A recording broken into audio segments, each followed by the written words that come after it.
You need to iterate through the buttons in your add to cart buttons variable.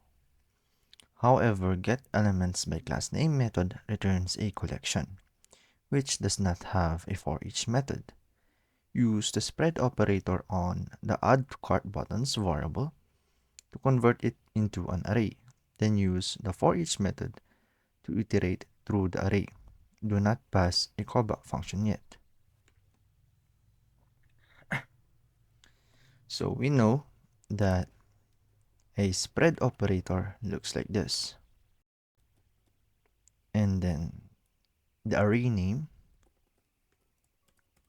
or the variable name. So it is used, one of its usage is to um, access the array and expand the array and then make the elements independent.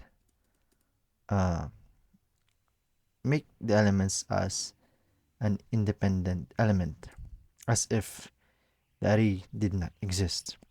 And also another usage of it would be the instruction turning a collection into an array, and that is what we are trying to do.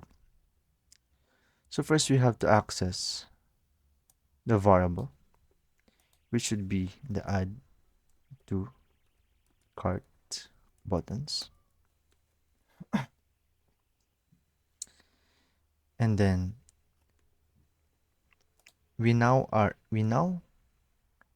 have the ability to use the method for each, which is actually a method that is used for arrays. How did that happen? So let's take a step back. We know that add to cart buttons variable is assigned to the document and the element getElementsByClassName.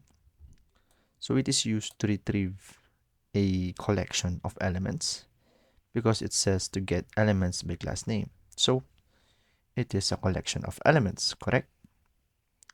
But that is a collection, not a array. So we are to convert that collection into an array with the use of the spread operator. And we then we then return here the variable add to cart buttons, which is a collection again. But now we have finally converted it into an array. That is why we are finally also able to use the method for each, because the add cart buttons is now an array. That's basically it. So nice.